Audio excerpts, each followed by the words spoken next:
Good evening, everyone. Welcome to Achievers Institute. So, today, from this class onwards, we are starting our geography crash course.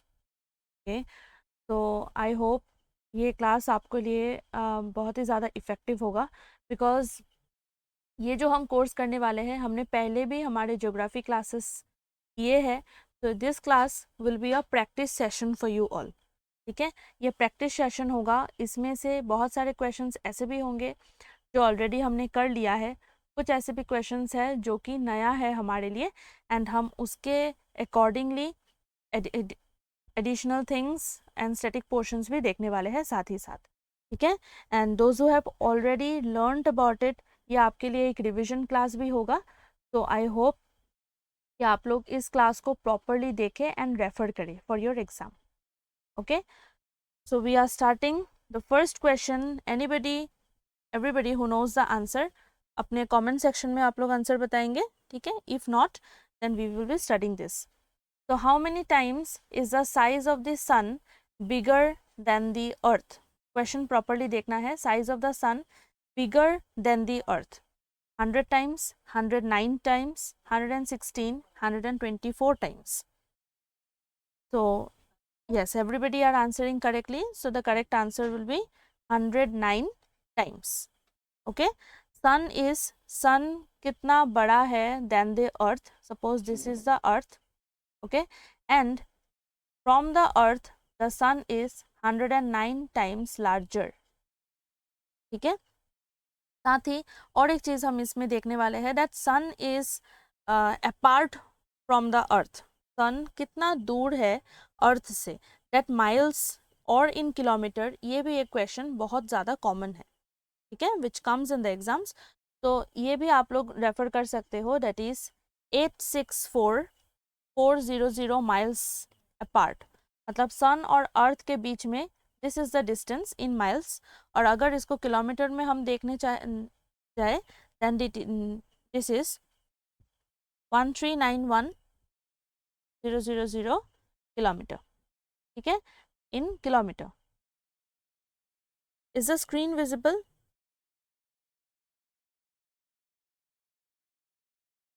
Okay. So the size of the sun bigger than the earth is 109 times. Okay, and the distance between the sun and the earth is 864400 miles. Okay, and 1391000 kilometre. Approximately अगर आप लोग इसको याद कर सकते हैं then 1.3 you can remember कि अगर ज़्यादा लंबा फिगर हम याद ना कर पाए then 1.3 also you can remember. Okay, this figure also you can refer. Okay, तो हम अभी हमारे सोलर सिस्टम का बात कर रहे हैं. तो together with this you answer one more question to me. That is the largest planet. Which is the largest planet? Yes, very good. तो the largest planet is Jupiter. ये सारा क्वेश्चंस बहुत ही ज़्यादा सिंपल है. कुछ लोगों के लिए ये बहुत ज़्यादा सिंपल लग रहा होगा, but for some of the students ये क्वेश्चंस भी आप लोग को बहुत नर्वस कर देने वाला है बिकॉज यू गेट कंफ्यूज्ड. ठीक है, तो इस वजह से हम एकदम सिंपल चीज़ों को ये इस क्लास में कवर करने वाले हैं. ठीक है, एकदम सिंपल सिंपल करके हम अपने क्वेश्चंस को कवर करेंगे एंड बेसिक चीज़ें भी हम यहाँ पे पढ़ने वाले हैं. तो the largest planet means first planet is the Jupiter. Second, which is the second, that is Saturn. Second is Saturn. Then third we have Uranus. Okay, then fourth we have, this is the fourth one. Okay, and then on the fifth we have Neptune. We do not have Neptune as a planet now, लिख लेते हैं. Then on fifth we have our Earth. Sixth we have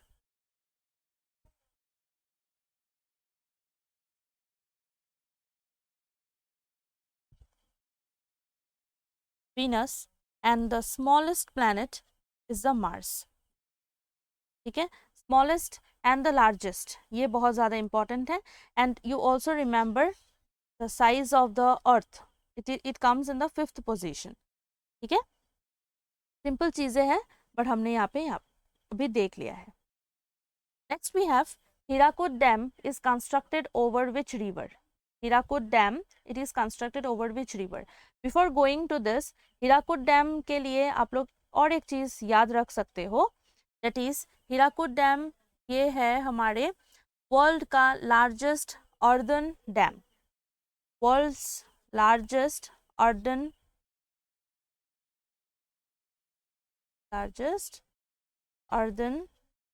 dam. Important fact, world's largest earthen dam Hirakud dam ये कौन से river के ऊपर constructed है? Mahanadi, Godavari, Krishna and Ganga. From here our correct answer will B,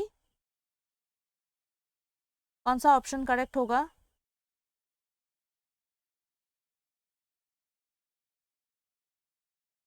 okay, I want answers from everybody.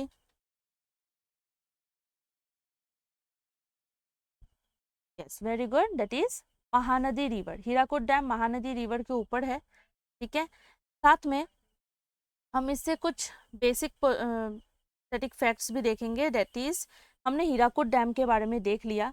ठीक है, exams में बहुत सारे डिफरेंट डैम्स के बारे में भी क्वेश्चंस आते हैं, तो टुगेदर विद इट हम लोग उसके बारे में भी देख लेंगे।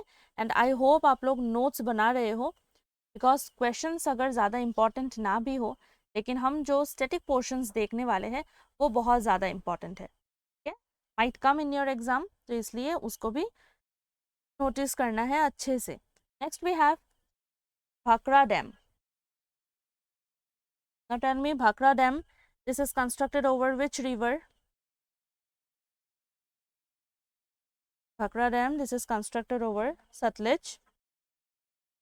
Yes. Then we have Tehri Dam.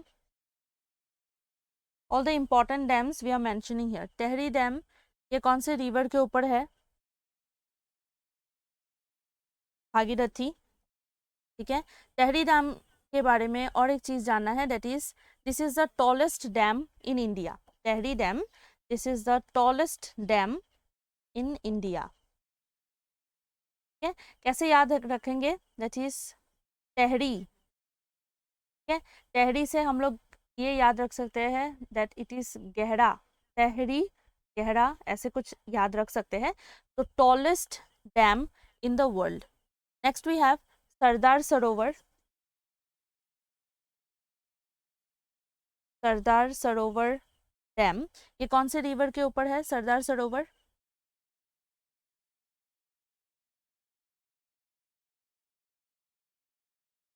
Sardar Sarovar dam ये नर्मदा रिवर के ऊपर कंस्ट्रक्टेड है। This is also very important. Narmada Bachao Andolan के टाइम में सरदार सरोवर डैम के बारे में हमने सुना था, एंड ये बहुत ही ज़्यादा पॉपुलर हुआ था एट दैट टाइम। ठीक है, नर्मदा बचाओ आंदोलन के time. Next we have Indira Sagar dam. Indira Sagar dam, Indira Sagar dam ये भी कंस्ट्रक्टेड है ओवर नर्मदा। सरदार सरोवर एंड इंदिरा सागर ये दोनों नर्मदा रिवर के ऊपर कंस्ट्रक्टेड है। एंड इंदिरा सागर के बारे में एक फैक्ट ये है that this is the largest reservoir in India in terms of water. ठीक है, water capacity, water holding capacity Indira Sagar dam का is the largest in India. ठीक है, largest reservoir in India in terms of water, ये भी याद रखना है। Next we have Rihand dam. Rihand dam ये कौन से रिवर के ऊपर है? रिहांद, ठीक है, इन यूपी, यूपी में कंस्ट्रक्टेड है रिहांद डैम। ये इंपॉर्टेंट क्यों है? Because this is the largest man made reservoir in India. ठीक है, largest man made, largest man made reservoir in India. तो हमने यहाँ पे कुछ डैम्स के बारे में देखा, that is Hirakud dam Mahanadi river के ऊपर है, वर्ल्ड का largest earthen dam. Then we have Bhakra dam Sutlej के ऊपर है। टेहरी डैम जो कि टॉलेस्ट डैम है इंडिया का, भागीरथी के ऊपर। Sardar Sarovar dam that is constructed over Narmada river, Indira Sagar dam again Narmada, और इंदिरा सागर डैम का ये है that this is the largest reservoir in India, and then Rihand dam जो कि रिहांद के ऊपर है in UP, and this is the largest man made reservoir in India. ठीक है, तो ये डैम्स के बारे में हमने अभी देखा। ये जब भी आप लोग नोट्स, अगर नोट्स अभी बना रहे हो देन साथ में लिखते जाओ, एंड इफ नॉट, अगर आप बाद में भी क्लास देख रहे हो देन प्रॉपरली इन सभी चीज़ों को ऐड करना है। Next we have yellow revolution is associated with the production of. Yellow revolution कौन से प्रोडक्शन के साथ रिलेटेड है? Oil seeds, sunflower, gold, none of this. So the correct answer is yes, very good, everybody is answering correctly, that is oil seeds. ठीक है, yellow revolution is associated with oil seeds. ठीक है, oil seeds के production के लिए, उनके high yielding capacity के लिए येलो रिवोल्यूशन किया गया था। एंड अभी हम देखने वाले हैं साथ में और भी कुछ रिवोल्यूशंस। ठीक है, साथ में बहुत सारे रिवोल्यूशंस है जो कि इंडिया में हो चुके हैं, एंड उन सभी चीज़ों के बारे में हमें जानना ज़रूरी है। तो चलिए लिस्ट ऑफ रिवोल्यूशंस देखते हैं इंडिया का। सबसे पहला है ग्रीन रेवोल्यूशन। हम सभी को पता है ग्रीन रेवोल्यूशन स्टार्ट हुआ था किस लिए? हाई वेराइटी यील्डिंग सीड्स, इन सभी चीज़ों को डेवलप किया गया था ताकि फूड ग्रेन्स जैसे कि वीट एंड राइस का प्रोडक्शन बहुत ज़्यादा इंक्रीज हो सके, उनका हाई यील्ड हो सके। तो इस वजह से ग्रीन रेवोल्यूशन किया गया था वीट एंड राइस के लिए। And remember this, the father of green revolution का नाम बहुत ज़्यादा इम्पॉर्टेंट है, doctor M.S. Swaminathan. Doctor M.S. Swaminathan. Next we have white revolution. White revolution किस लिए किया गया था? मिल्क प्रोडक्शन के लिए। एंड व्हाइट रेवोल्यूशन का जो फादर है that is doctor Verghese Kurien. Okay okay, next we have blue revolution, fish production के लिए किया गया था। Pink revolution that is meat poultry production, इन सभी चीज़ों के लिए किया गया। ब्राउन रेवोल्यूशन कोको के लिए। Then leather and fertilizers production के लिए किया गया था ब्राउन रेवोल्यूशन। ठीक है, कोको एंड लेदर तो ब्राउन होता है, हमें पता है। एंड फर्टिलाइजर आप ऐसे याद रख सकते हो, फर्टिलाइजर प्लांट्स में दिया जाता है। ठीक है, फर्टिलाइजर प्लांट्स में दिया जाता है, सॉइल में दिया जाता है। ठीक है, तो वो ब्राउन सॉइल के साथ आप रिलेट कर सकते हो, soil is brown in colour, तो फर्टिलाइजर ब्राउन रेवोल्यूशन के साथ रिलेटेड है। Next we have golden revolution. ये भी बहुत इंपॉर्टेंट क्वेश्चन है। Golden revolution this is related with horticulture. ठीक है, हॉर्टिकल्चर में भी कौन सा पर्टिकुलरली चीज़ें यहाँ पे आने वाली है? दैट इज फ्रूट्स, वेजिटेबल्स, फिर हनी प्रोडक्शन। ठीक है, ये भी बहुत ज़्यादा इम्पॉर्टेंट है। Next we have silver production revolution. Silver revolution में egg production is associated with egg production. Then we have round revolution. तो राउंड मतलब पोटैटो, राउंड पोटैटो होता है, तो इसलिए राउंड रेवोल्यूशन के साथ potato revolution, potato production is associated. Then we have red revolution, tomatoes and meat production. Then we have digital revolution जो कि बहुत ही ज़्यादा रिसेंट है। Digital revolution promote use of information technology. ठीक है, अभी आईटी सेक्टर्स बहुत ज़्यादा डेवलप हो रहे हैं, तो उनको और भी ज़्यादा प्रमोट करने के लिए यूज़, इंफॉर्मेशन टेक्नोलॉजी का यूज़ को प्रमोट करने के लिए डिजिटल रेवोल्यूशन इज डन। ठीक है, तो this are the list of revolutions. इनमें से कहीं ना कहीं हमारे पास एक ना एक क्वेश्चंस आ ही जाता है रिलेटेड टू रिवोल्यूशंस। ठीक है, इन सभी चीज़ों को प्रॉपरली देखना है। Okay, next we have, this is our next question, the mountain range which divides the north and the south India. North India और साउथ इंडिया को डिवाइड करने वाला माउंटेन रेंज का नाम? अरावली, सतपुड़ा, विंध्यास, हिमालयास।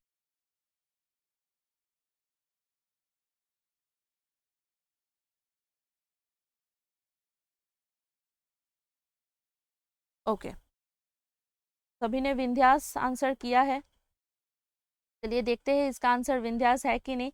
बहुत लोग विंध्या और सतपुड़ा में बहुत ज़्यादा कंफ्यूज होते हैं, ठीक है। विंध्या एंड सतपुड़ा में कंफ्यूज नहीं होना है, बिकॉज विंध्या ऊपर आता है देन सतपुड़ा आता है, ठीक है। तो Vindhya divides the north and the south part, बीच में से हमारा विंध्यास जाता है। तो यहाँ पे हम अभी पिक्चर्स में देखते हैं, यहाँ पे देखिए, this is the Satpura range and this is the Vindhya range, ठीक है। ये नॉर्दर्न पार्ट है एंड ये साउदर्न पार्ट है। तो सबसे पहले हमारा विंध्या रेंज क्रॉस करता है and then the Satpura range आता है। लोग इसमें कंफ्यूज क्यों होते हैं, बिकॉज विंध्या एंड सतपुड़ा काफ़ी कम डिस्टेंस में ही है, ठीक है। तो बहुत लोग यहाँ पे कंफ्यूज होते हैं कि सतपुड़ा कट करता है, मतलब डिवाइड करता है, या फिर विंध्या। तो इसमें बहुत अच्छे से याद रखना है दैट विंध्या होता है, विंध्या रेंज है जो कि नॉर्दर्न एंड साउदर्न पार्ट को डिवाइड करता है, ठीक है। नॉर्दर्न एंड साउदर्न इंडिया को डिवाइड करने वाला विंध्या रेंज ही होता है, ओके। इसमें कोई कंफ्यूजन, इसमें बहुत लोगों को कंफ्यूजन होता है। तो अगर आपके पास इसके रिलेटेड कोई कंफ्यूजन है, then you can let me know in the comments.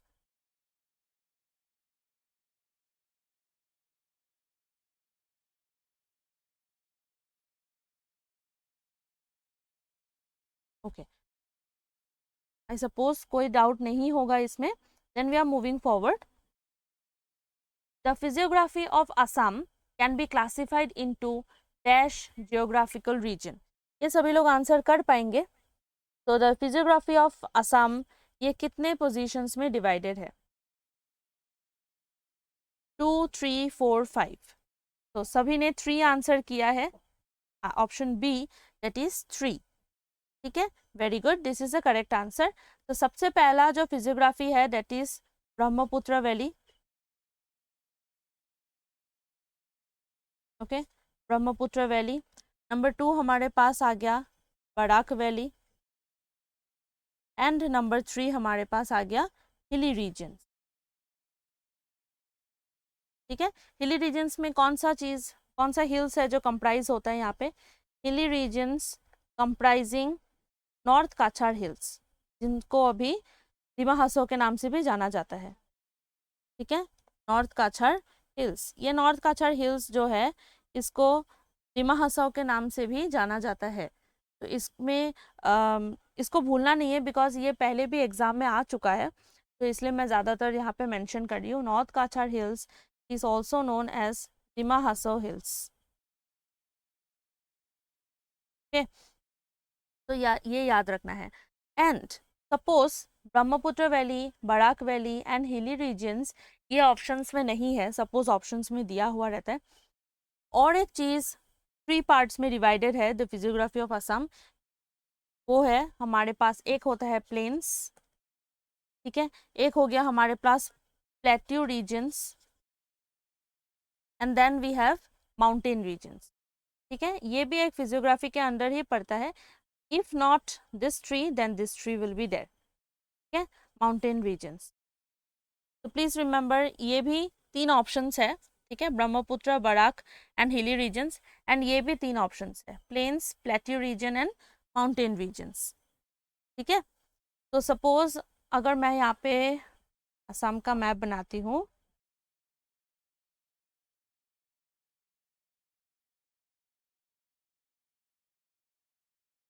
Okay, तो ये हमारे पास ब्रह्मपुत्र वैली हो गया, ठीक है। ब्रह्मपुत्र वैली के आसपास जितने भी एरियाज है वो सभी ब्रह्मपुत्र वैली के फिजियोग्राफी के अंदर पड़ते हैं। फिर हमारे पास है यहाँ पे बराक वैली, ठीक है, ये वाला नीचे वाला जितना भी पार्ट है वो बराक वैली में आता है। एंड देन वी हैव यहाँ पे हमारे पास आ गया Karbi Anglong, west Karbi Anglong, then we have east Karbi Anglong, and then यहाँ पे हमारे पास आता है दिमा हसो, ठीक है। तो ये सभी पार्ट्स हमारे पास hilly regions comprising north Cachar hills, Dima Hasao, Karbi along, ये सभी पार्ट यहाँ पे इंक्लूडेड है, ठीक है, अंडरस्टूड। तो this will B Brahmaputra valley, ये सभी पार्ट ब्रह्मपुत्र वैली में आ गया। एंड देन ये वाला पार्ट आ गया हमारे पास Barak valley, and this all parts will come in the, this one will come in the hilly regions और द माउंटेन रीजन्स, ठीक है। I hope this is clear. तो अभी हम असम के बारे में कर ही रहे हैं, So one more thing you have to answer, the total land area of Assam. ये भी क्वेश्चन बहुत ज़्यादा इंपॉर्टेंट है जो कि एग्जाम में हमें देखने को मिलती है. Total land area of Assam, ये हमने पहले भी हमारे ज्योग्राफी क्लासेस में किया है एंड प्रैक्टिस सेशंस में भी हमने किया है. So you can answer this question. Total land area of Assam is, very good, 78438 square kilometer. Very good. So this is the answer. Total land area of Assam is 78438 square kilometer. चलिए next question की ओर चलते हैं. Which of the following geographical line passes through the state of Assam? कौन सा geographical line है यहाँ पे जो कि असम से पास होता है? Tropic of Cancer, equator, tropic of Capricorn, none of the above. कोई बोल रहे इक्वेटर क्रॉस होता है, then some are telling none of the above.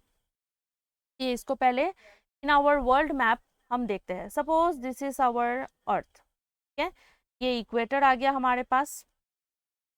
नीचे से जो पास होता है that is tropic of Capricorn.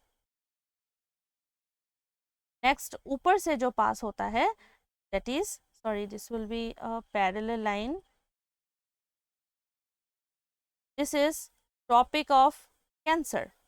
ठीक है, हम जानते हैं हमारा जो इंडिया है that is situated in the northern hemisphere, actually north eastern hemisphere.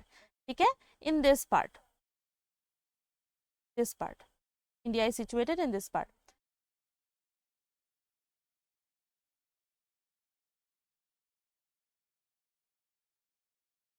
Okay, तो इंडिया जहाँ पे सिचुएटेड है, so can you tell me this is situated in the tropic of Capricorn, equator or tropic of Cancer? कौन से geographical line से India पास होता है वो सबसे पहले बताइए. Yes, very good, that is tropic of Cancer. ठीक है, इंडिया यहाँ से पास होता है. ओके, तो इंडिया से पास होता है वो हम जानते हैं, tropic of cancer passes. But अभी ये ट्रॉपिक ऑफ कैंसर जो है, does it pass through the state of Assam? ये अभी आप लोग को आंसर करना है. Does it passes through the state of Assam?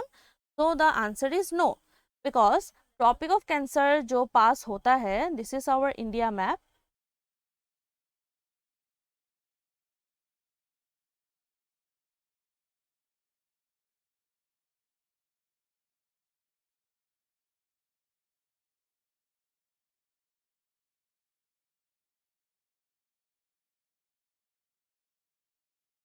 This our India map. तो इंडिया मैप से हमारा जो ट्रॉपिक ऑफ कैंसर पास होता है तो वो ऐसे पास होगा. ठीक है, यहाँ से पास होता है. ओके, तो जो स्टेट्स नेम वो भी हमने पहले देखा था, बट यहाँ पे फिर से हम रिवीजन कर रहे हैं कौन से स्टेट्स है जहाँ से हमारा ट्रॉपिक ऑफ कैंसर पास होता है. तो first is Gujarat. Okay, then we have Rajasthan, then we have MP, then we have Chhattisgarh. मैं फिर से नाम लिख रही हूँ, जिन्होंने भी पहले क्लासेस नहीं देखा है, आई होप आप पहले क्लासेस देख लो अच्छे से, फिर आप रिवीजन करने आओ, बिकॉज इसमें हम ज़्यादा डिटेल्ड में नहीं देख रहे हैं. ठीक है, इस क्लास में हम ज़्यादा डिटेल स्टडी नहीं कर रहे हैं, बट फिर भी मैं यहाँ पे जितना हो सके मैं उतना पोर्शंस को कवर करने की कोशिश कर रही हूँ. Please look forward to the old classes, previous classes को अच्छे से करके आए वहाँ से, देन आप ये जो प्रैक्टिस सेशंस है एंड द क्रैश कोर्स ये आप कीजिए. ठीक है, तो गुजरात, राजस्थान, मध्य प्रदेश, छत्तीसगढ़, उसके बाद झारखंड, फिर कौन सा स्टेट आएगा हमारे पास? टेल मी, झारखंड के बाद कौन सा स्टेट आएगा? West Bengal. And then to north eastern states are also there, that is Tripura and Mizoram. ठीक है, Gujarat, Rajasthan, Madhya Pradesh, Chhattisgarh, Jharkhand, West Bengal, Tripura and Mizoram. तो यहाँ से पास होता है, एंड ये जो स्टेट्स का नाम है यहाँ पे हमें कहीं भी असम का नाम नहीं दिख रहा है. That means tropic of Cancer also does not passes through the state of Assam. ठीक है, तो यहाँ से हमारा आंसर होगा none of the above. And और एक एडिशनल क्वेश्चंस यहाँ पे आ सकते हैं, that name the 2 states through which tropic of cancer passes. तो यहाँ पे हमारा आंसर होगा त्रिपुरा एंड मिजोरम। और may be the question might come, suppose ऐसे आ सकता है, the name of the 2 states which passes through the tropic of Cancer, और त्रिपुरा एक ऑप्शन दे दिया, मिजोरम का ऑप्शन नहीं दिया गया है, नेम द स्टेट्स, ऐसे आ सकता है। तो दिस टाइप ऑफ क्वेश्चंस, कुछ भी क्वेश्चंस यहाँ से आ सकते हैं, तो you have to revise it properly. ठीक है, त्रिपुरा और मिजोरम से पास होता है, दैट इज नीचे से, ये नीचे वाले पार्ट से कवर होता है, आसाम की ओर नहीं जाता है। ठीक है, this are the names of the states. Okay,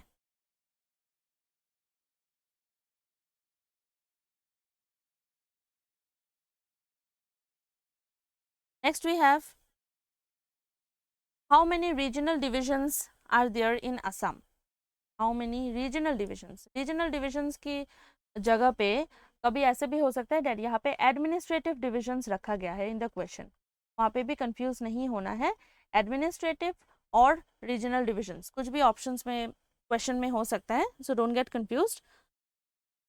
तो इसका आंसर कितना होगा? How many regional divisions are there in Assam? 4, 5, 6, 7. So what is the correct answer? That will be 5. ठीक है, option B, it is 5। Regional divisions कितने हैं आसाम में? 5 regional divisions है। ठीक है, कौन से 5 डिविजन्स है? 1 is upper, then we have lower, then we have Barak, फिर सेंट्रल, एंड देन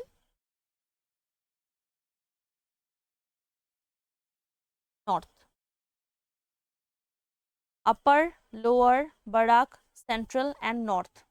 ठीक है, ये वो डिविजन्स है that India is distributed to. ठीक है, upper, lower, Barak, central and north Assam. ठीक है, ये 5 डिविजन्स है। यहाँ पे बहुत सारे स्टूडेंट्स ने गलत किया है, कुछ लोग यहाँ पे 7 दे रहे हैं, कुछ लोग 6 भी दे रहे थे, but our correct answer is 5। ठीक है, upper, lower, Barak, central and north Assam. कभी क्वेश्चंस में रीजनल डिविजन्स भी पूछ सकते हैं, कभी क्वेश्चन में एडमिनिस्ट्रेटिव डिविजन्स भी पूछ सकते हैं। आंसर विल बी सेम, लेकिन कभी क्वेश्चन में ये या फिर ये दोनों में से कोई एक हो सकता है। ठीक है, is it clear?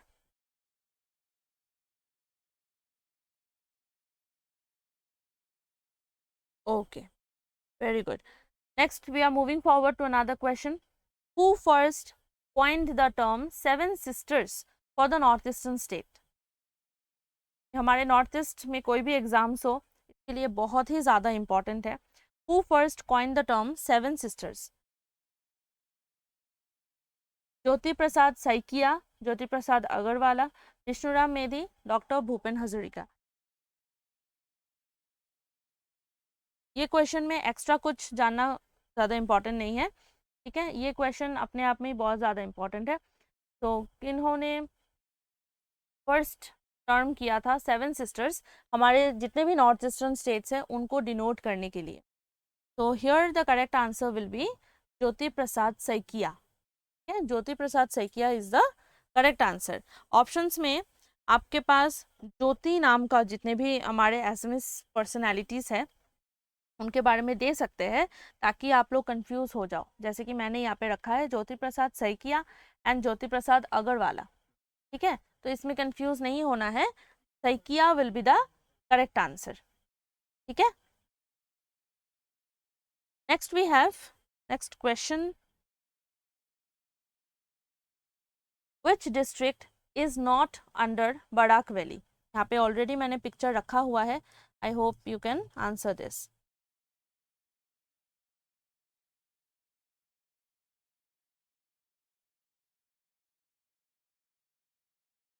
Which district is not under Barak Valley? Okay, so Barak valley हमारे पास कौन सा है? हम सबसे पहले हमारे डिविजन्स को देख लेते हैं।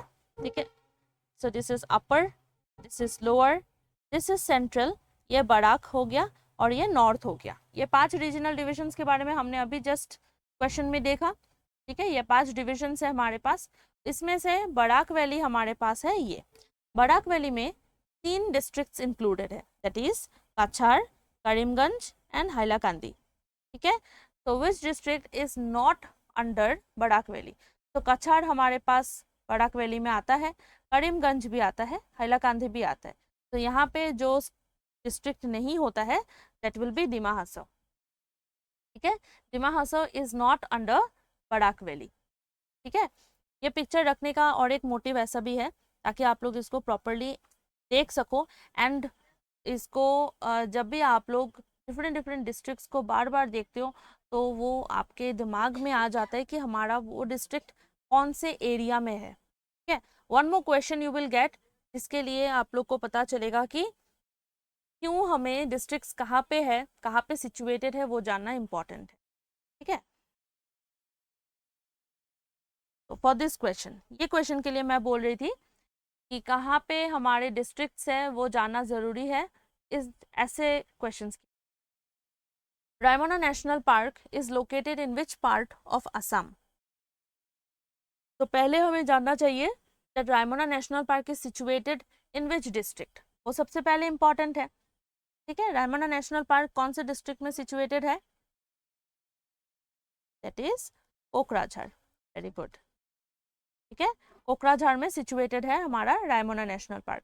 नाउ सपोज आप लोग को पता ही नहीं है कि कोकराझार कहाँ पे सिचुएटेड है, नॉर्थ में है, सेंट्रल में है, बराक में है, या फिर अपर या लोअर। ठीक है, उसमें अगर आप लोग कंफ्यूज हो जाओ देन यू कैन नॉट से कि यहाँ पे आंसर कौन सा होगा, eastern, western, northern and southern. ठीक है, तो Kokrajhar this is situated in the lower Assam, that means our answer will be western. हमारा आंसर वेस्टर्न होने वाला है। तो आपको जो अभी काम करना है that will be your homework. हमारे जितने भी नेशनल पार्क्स है, ठीक है, जितने भी नेशनल पार्क्स है उन सबको एक शीट पे लिखना है। आपके नोट पे आप लिख सकते हो, सारे नेशनल पार्क्स को लिखना है, उनका लोकेशन लिखना है, and where they are situated, write this also, where they are situated, कौन से रीजनल डिविजन में वो इंक्लूड होते हैं वो आप लोग लिख सकते हो। ठीक है, कौन से रीजनल डिवीजन में, अपर, लोअर, नॉर्दर्न, सेंट्रल और बराक, वो कहाँ पे इंक्लूड होता है वो आप लोग को लिखना है। That will be your homework. ठीक है, आई होप ये होमवर्क आप लोग कंप्लीट करोगे and you will send it in the group as well. ठीक है, आप लोग होमवर्क नहीं करते हो, मैंने उस दिन भी और एक होमवर्क दिया था किसी क्वेश्चन को लेकर, लेकिन मुझे आंसर नहीं मिला। ठीक है, बट आई होप इन क्वेश्चंस को आप लोग थोड़ा सा सिंसियरली लोगे and you will listen to what see. ठीक है, होपफुली आप लोग करोगे इसको। ठीक है, हाँ, भूलने से नहीं होगा इसमें। ठीक है, इसको करना है। नेक्स्ट क्वेश्चन इज, ये हमने पहले भी कर लिया था लेकिन ये फिर से हमने डाला है बिकॉज इसके रिलेटेड क्वेश्चंस बहुत ही ज़्यादा इम्पॉर्टेंट है। ये ना कि सिर्फ ADRE के लिए बल्कि ये बहुत सारे एग्जाम्स के लिए इम्पॉर्टेंट है। ठीक है, our question is at which among the following Prayag, कौन से प्रयाग में अलकनंदा एंड भागीरथी ज्वाइन होता है? पिक्चर ऑलरेडी दे दिया है मैंने। ऑप्शंस है हमारे पास रुद्रप्रयाग, देवप्रयाग, कर्णप्रयाग, नंदप्रयाग। तो यहाँ से करेक्ट आंसर हमारे पास आएगा देवप्रयाग। Very good. तो ये भी याद रखना है, अलकनंदा और भागीरथी जब मिलता है तो क्या फॉर्म होता है, कौन सा रिवर का फॉर्मेशन होता है जब अलकनंदा और भागीरथी मीट करते हैं, व्हेन दे जॉइन, कौन सा रिवर फॉर्म होता है? That is Ganga. Very good. ये भी क्वेश्चन आ सकते हैं that name the river when name the river which is formed when Alaknanda and Bhagirathi confluence। ठीक है, ऐसे क्वेश्चंस आ सकते हैं। तो हम इसको फिर से एक बार देख लेते हैं। बद्रीनाथ से निकल गया हमारा अलकनंदा, ये वाला हमारा अलकनंदा। ठीक है, यहाँ से धौली गंगा जब आके मिलता है तो उसको विष्णु प्रयाग बोलते हैं। ठीक है, जब हमारे पास नंदाकिनी आके मिल गई अलकनंदा के साथ तो उसको नंद प्रयाग बोलते हैं। पिंदर गंगा जब अलकनंदा के साथ ज्वाइन हो गई तब उसको कर्णप्रयाग बोलते हैं। देन जब यहाँ से मंदाकिनी आके ज्वाइन हो गई अलकनंदा के साथ तो उसको रुद्रप्रयाग बोलते हैं। उसके बाद जब भागीरथी आ गई हमारे अलकनंदा के साथ तो उसको देवप्रयाग बोलते हैं। एंड इसी में से हमारा गंगा फॉर्म होता है। ठीक है, इससे रिलेटेड हमने बहुत सारे एडिशनल थिंग्स हमारे क्लास में कर लिया था। रिवर्स ऑफ इंडिया हमारा क्लास था, वहाँ पे प्रॉपरली इसके बारे में लिखा गया है। एंड साथ में गंगा फॉर्म होने के बाद गंगा का जो रिवर सिस्टम है वो इस तरह का फ्लो होता है। तो उसके साथ साथ हमने left bank tributaries, right bank tributaries, इन सभी चीज़ों को प्रॉपरली देखा था। इन्होंने भी ये क्लास नहीं देखा है, प्लीज़ ये क्लास देख लीजिए। ठीक है, ये बहुत ही ज़्यादा इम्पॉर्टेंट है आप लोग के एग्जाम्स के लिए। ठीक है, तो ये भी हमने आज भी देख लिया। तो रुद्रप्रयाग, रुद्रप्रयाग कौन सा रिवर, कौन सा अलकनंदा के साथ कौन सा रिवर फॉर्म मिलने के बाद रुद्रप्रयाग फॉर्म होता है? मंदाकिनी। Very good. कर्णप्रयाग अलकनंदा के साथ कौन सा रिवर ज्वाइन होगा? पिंदर गंगा ज्वाइन होगा एंड कर्णप्रयाग फॉर्म होगा तब। ठीक है, एंड नंदप्रयाग के साथ नंदाकिनी। नंदप्रयाग इज इजी, नंद है यहाँ पे, तो नंदप्रयाग के साथ कब फॉर्म होता है? जब नंदाकिनी एंड अलकनंदा ज्वाइन हो जाता है। ठीक है, okay. Next we have which is the southernmost range of Himalayas? Himalayas का साउदर्न मोस्ट रेंज कौन सा है? शिवालिक, पीर पंजाल, लद्दाख, जांस्कर।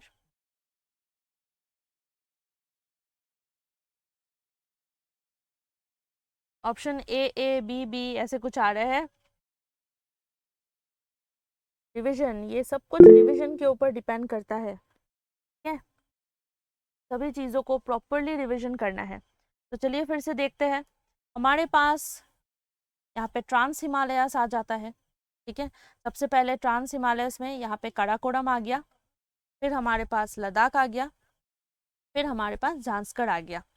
ये सभी, ये तीनों आते हैं हमारे पास ट्रांस हिमालयास में। ठीक है, इसके बाद से हमारे पास स्टार्ट हो जाता है great Himalayas, then we have lesser Himalayas, इसके बाद आता है हमारे पास शिवालिक। तो अभी आप लोग करेक्टली आंसर कर पाओगे, जांस्कर और लद्दाख। ठीक है, जांस्कर और लद्दाख ये सब तो यहाँ पे आ गया। पीर पंजाल भी यहाँ किसी ग्रेट हिमालयास किसी पे आता है। ठीक है, पीर पंजाल। तो southern most range of the Himalayas वो आ गया हमारे पास शिवालिक।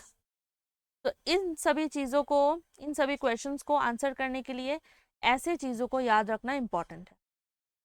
ठीक है, इन सभी चीज़ों को आप लोग याद रखोगे तो easily you can answer this type of questions, वहाँ पे कोई प्रॉब्लम ही नहीं होगा। ठीक है, तो Shivalik is the correct answer. चलिए यहाँ पे देखते हैं कुछ पोर्शंस। तो यहाँ पे आ गया हमारे पास ट्रांस हिमालयस। ठीक है, तो ट्रांस हिमालयस में हमारे पास है काराकोरम, जांस्कर, लद्दाख, फिर Kailash ranges. Great Himalayan ranges में हमारे पास है माउंट एवरेस्ट, जो कि सागरमाथा के नाम से जाना जाता है in Nepal, and Chomolungma in China. Great Himalayas को इन दो नामों से जाना जाता है नेपाल और चाइना में। Next we have lesser Himalayas. तो लेसर हिमालयस में, सॉरी मैंने ग्रेट हिमालयस बोला था पीर पंजाल के लिए, वो लेसर हिमालयस में आता है पीर पंजाल, धौलाधार, मसूरी रेंज, नाग तिब्बा रेंज, महाभारत लेक, ये सब आ गया हमारे पास लेसर हिमालयस में। उसके बाद हमारे पास है शिवालिक, टाफला, मीरी, अबोर, मिशमी, ये जो कि अरुणाचल प्रदेश में एक्सटेंड होता है। ठीक है, फिर हमारे पास है Dhang and Dudhwa range in Uttarakhand, Churia Ghat hills इन नेपाल। ठीक है, ऑप्शंस में अगर हमारे पास यहाँ पे पूर्वांचल होता, इन केस हमारे यहाँ पे अगर पूर्वांचल होता ऑप्शंस में, तो हमारा करेक्ट आंसर पूर्वांचल होता। ठीक है, उसको भी याद रखना है। सिंस पूर्वांचल नहीं है तो साउदर्न मोस्ट रेंज में हमने शिवालिक को करेक्ट किया है। ठीक है, पूर्वांचल और ईस्टर्न हिल सबसे lower most and southern most point पे आता है। यहाँ पे कौन से इंक्लूडेड है? Patkai Bum, Naga hills, Jaintia Khasi Garo, Mizo hills and Manipur hills. तो एकदम साउदर्न पार्ट में पूर्वांचल और ईस्टर्न हिल्स आता है, बट सिंस यहाँ पे हमारे पास ऑप्शन में शिवालिक ही लास्ट था, तो हमने शिवालिक को टिक किया है। ठीक है, तो एक दो माउंटेन्स को हमें याद रखना है ताकि हम लोग इसको एलिमिनेट कर सके। अगर हम यहाँ पे एलिमिनेट करेंगे, जैसे कि लद्दाख और जांस्कर हमें पता है कि ये दोनों तो ट्रांस हिमालयस में आता है, पीर पंजाल के बारे में हम नहीं जानते हैं सपोज, ठीक है, बट ये हम जानते हैं कि किस डिवीजन के बाद कौन सा डिवीजन आता है। ये अगर हम जानते हैं तो हम इजीली पीर पंजाल को भी एलिमिनेट करके शिवालिक को टिक कर सकते हैं। ठीक है, तो एलिमिनेशन के लिए हमने एडिशनल चीज़ों को भी जानना है। Next we have which of the following is the smallest union territory of India. Which of the following is the smallest union territory of India. क्या आप सभी को पता है? पुडुचेरी, लद्दाख, लक्षद्वीप, दिल्ली। तो correct answer is very good, सभी ने करेक्ट आंसर दिया है, दैट इज लक्षद्वीप। ठीक है, सबसे पहले लक्षद्वीप का जो एरिया है that is 32 kilometre square, 32 kilometre square. Now we have कितने यूनियन टेरिटरीज है हमारे पास? 8 territories, very good, 8 union territories है। सबसे पहला the largest one is Ladakh, ठीक है, उसके बाद है हमारे पास जम्मू एंड कश्मीर, उसके बाद है Andaman and Nicobar,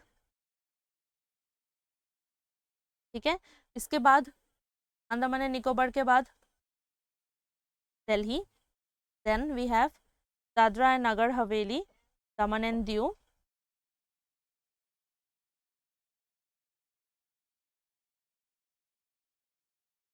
Daman and Diu, उसके बाद हमारे पास है पुडुचेरी, फिर Chandigarh, and then we have Lakshadweep. ठीक है, सबसे छोटा हमारा लक्षद्वीप। तो लद्दाख का जो एरिया है दैट इज 174,852 किलोमीटर स्क्वायर, 174,852।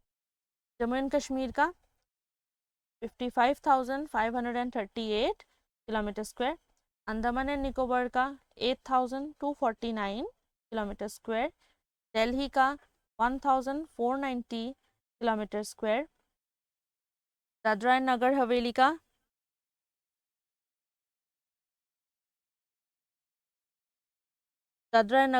का that is 603 kilometre square. Puducherry का हमारे पास है 492 किलोमीटर स्क्वायर, चंडीगढ़ का 114 kilometre square, and then Lakshadweep का ऑलरेडी हमने देख लिया दैट इज 32 किलोमीटर। ठीक है, so this is the 8 union territories of India, and साथ में हमने इनका एरियाज को भी देख लिया है।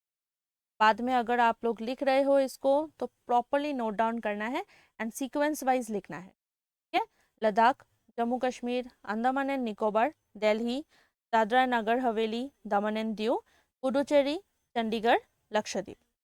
ठीक है, okay, now we have the next question.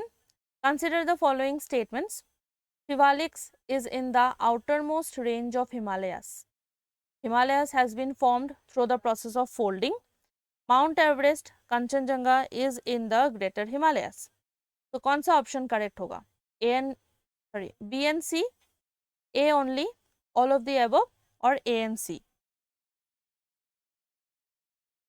Okay, all of the above answer correct होगा। ठीक है, बिकॉज हमें पता है शिवालिक्स, ये अभी हमने देखा that this is the outer most range, सबसे नीचे वाला पार्ट में इंक्लूड होता है ये हिमालयस में। देन वी हैव हिमालयस, हमें पता है due to the process of folding form हुआ है। ठीक है, दैट इज सी के साथ कोलाइड होने के बाद हमारा जो हिमालयस है वो सेडिमेंट्स फॉर्म कैसे हुआ? फोल्ड होके। ठीक है, सेडिमेंट्स फोल्ड हो गया and Himalayas has been formed in that process, and अभी हमने देखा माउंट एवरेस्ट, कांचनजंगा, ये सब कुछ ग्रेटर हिमालयस में ही इंक्लूडेड है। ठीक है, तो यहाँ पे हमारा correct answer all of the above होगा। ठीक है, okay, so this is the last question. Ganga, Brahmaputra, Godavari, Krishna, इन सभी रिवर्स में से कौन से रिवर्स एक कॉमन डेल्टा फॉर्म करते हैं? डेल्टा हमें पता है,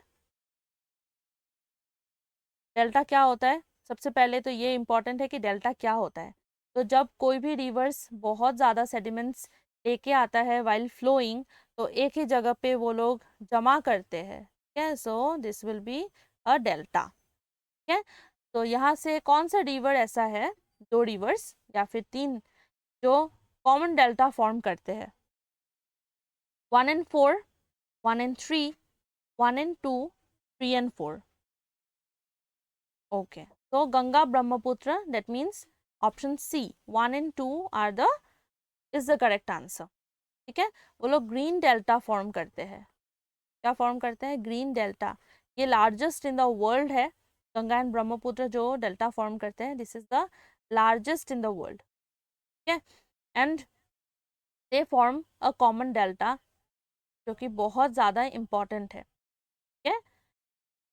ओके, नाउ डेल्टा और एस्चुरी के बारे में भी हमने एक छोटा सा डिफरेंस देखा था, डेल्टा एंड एस्चुरी, ठीक है। तो ये हमने हमारे प्रीवियस ज्योग्राफी क्लासेस में ऑलरेडी कवर कर लिया है, तो वो क्लासेस आप लोग को प्रॉपरली देखना है। इफ़ नॉट अंडरस्टूड तो can text me the group, ठीक है, मैं आप लोग को फिर से समझा सकूँ। अगर कोई भी डाउट हो then you can reach me. Okay, so that's all for today. I hope ये क्लास आप लोग को अच्छा लगा होगा। ये बहुत ही ज़्यादा इन्फॉर्मेटिव एंड इफेक्टिव होने वाला है आप लोग के लिए। तो इन सभी चीज़ों को प्रॉपरली नोट डाउन करना है एंड कीप रिवाइजिंग। बहुत सारे स्टूडेंट्स ऐसे भी हैं जिनको ये पहली बार शायद वो देख रहे हो, तो रिविजन करेंगे तो एग्ज़ाम्स के लिए आप लोग फुल्ली प्रिपेयर्ड हो जाएंगे, ठीक है। Thank you so much.